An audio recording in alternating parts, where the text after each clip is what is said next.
Your turn, Yu-Gi boy.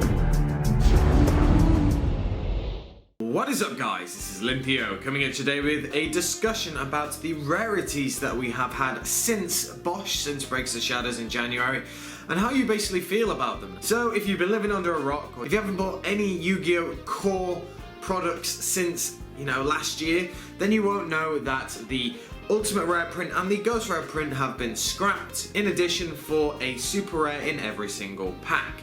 You also get 4 Ultras on average, and you get 2 Secrets on average as well. And basically I want to know what people's opinions are after, this has all gone down. We've had 8 months now of this, 2 sets. How do you feel about it, and do you think it's for better or for worse? So if we go right back, there used to be about 5 or 6 Supers in a box, with about 2 Ultras and 1 Secret, with 1 ulti occasionally, and also with a Ghost Rare. Ghost Rare was about 1 in 1 case, I think, so that's every 12 boxes, and then an Ultimate Rare was every 1 in 2 boxes. So, it was pretty hard to get some certain type of stuff, but when you did, it was really exciting. Nowadays, you get a Super Rare in every single pack, which is great for the casual market, and just great in general for normally little kids.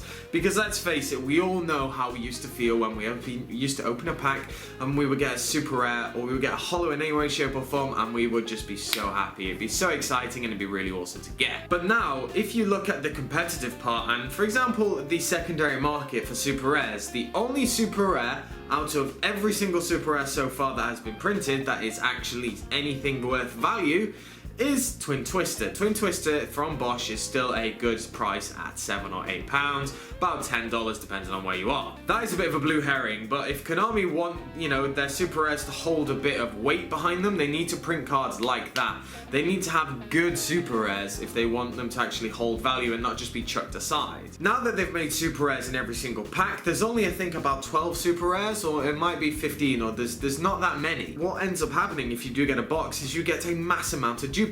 Now, on the one hand, that isn't a bad thing if it is a Super Rare that you are after.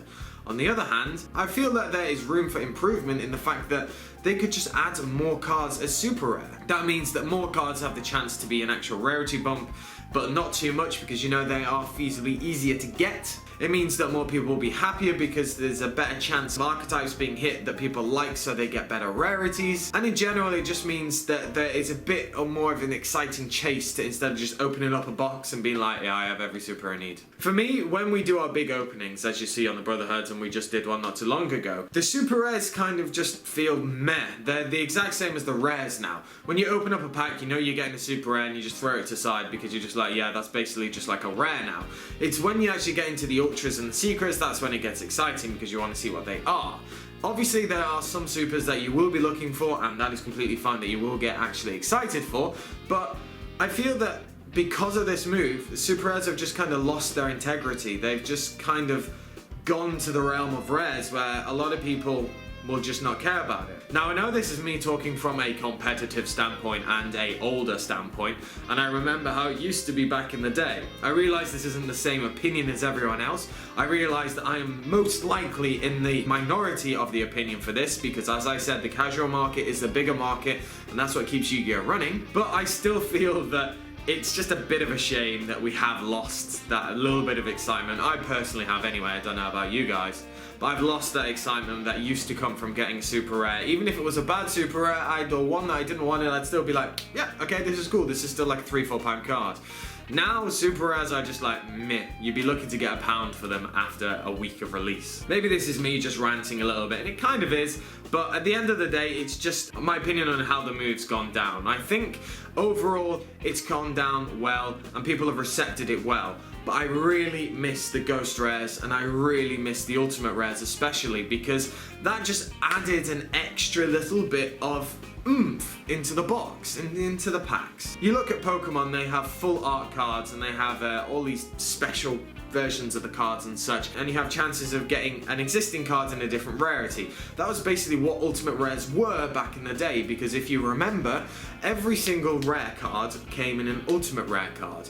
And that's what I really liked. I really liked the fact that you had a rare card, but at the same time, if you liked that rare card, you could go to get a Ultimate Rare of it. Obviously, that changed throughout the years. From Solar Duelist, it went from 25 Ultimate Rares, and then it went down to like 12, and 10 and 5, and then just basically ended as of 2015. Obviously late 2015. I would really love to see just like a special rarity come out in the Yu-Gi-Oh boxes. I did say about full art cards, but I think that might be quite difficult for the Yu-Gi-Oh game simply because there's so much text and so much information that has to be on it. I don't know if it would actually work, but if it did, that'd be really cool. And that would certainly add a massive, massive buzz around the community, in my opinion. I understand that there probably could be a couple of different issues with it, depends on how the rarity is and all that, and if it's in the main deck and the thickness and all this, but maybe if they only made like extra deck cards and actual different rarity or full art, then that will solve the problem, because obviously you're not going to be stacking your extra deck, are you? You can if you want, it does make no difference. I think Konami are a little bit open to the realm of changing up their rarities. Obviously they did that in 2016 at the start of this year, but I think that a little bit of tweaking wouldn't be too bad. Maybe a couple of special rarities would actually solve this problem, in my opinion, that there might not even be a problem in their own opinions, but I feel that there is. It's a little bit of a depressing feat opening packs nowadays. You're only looking for that ultra or secret. You're not really looking for supers, or at least you don't get excited for supers. When you do get one that you know and you want, you're just like, oh cool, and just put it to the side.